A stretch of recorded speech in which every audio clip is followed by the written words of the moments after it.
Now let's turn our attention to South Korea, which is winning two races. One in low fertility and two in suicide rates. Simply put, South Korea has the lowest fertility rate in the world and the world's highest suicide rate. These are two big problems for the country, and both largely have the same root: loneliness, meaning the gap in social connection, the gap between the level of connectedness that people want and what they have.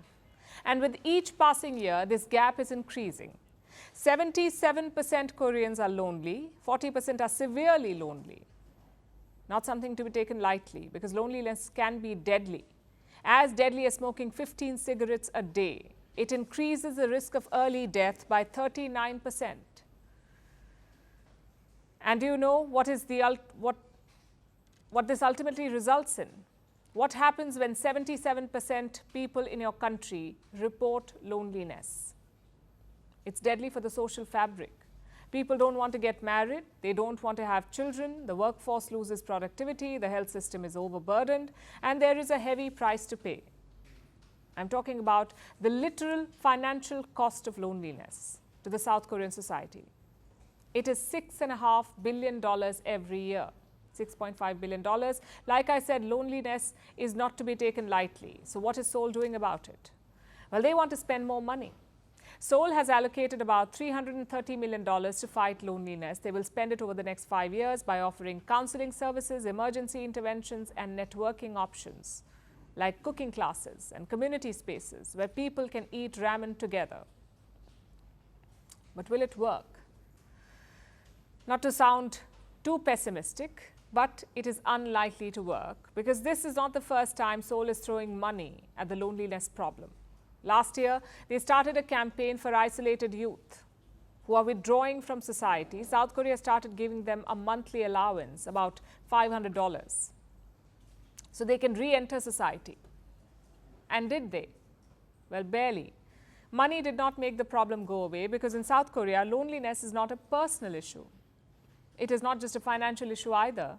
It's not about having someone to eat ramen with.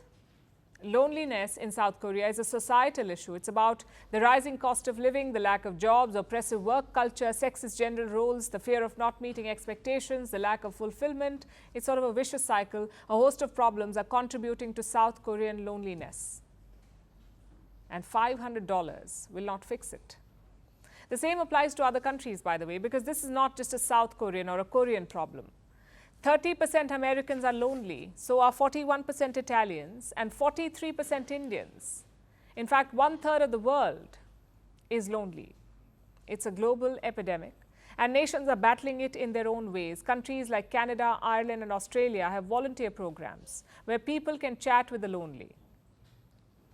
Some countries have medical interventions, like the Netherlands. Here, doctors assess a patient's loneliness level. Others have awareness campaigns, like Sweden's Say Hello campaign. It nudges people to talk to strangers. As shady as it sounds, the aim is to create a friendlier society. The UK has what they call chatty benches, again, where strangers can talk to each other. Meanwhile, Japan has adopted strict measures. 39% Japanese people are lonely. Within the first half of this year, loneliness killed, and listen to this, loneliness killed nearly 40,000 people. So on the 1st of April, Tokyo enacted a law which obligates local governments to fight loneliness. Plus, they have a loneliness minister. Now, all of these measures are quite important. They're a step in the right direction, but their success rate is low, because what's happening in South Korea is happening everywhere else too. These interventions cannot combat social isolation because they operate in a void. Countries need to build a strong social safety net, a complex mesh of social development and public policies, because loneliness is not permanent.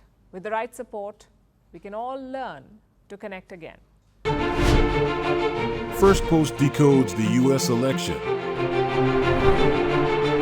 explains how America chooses its president. Your primer on the race to the White House. Everything you need to know about how America votes and its global implications.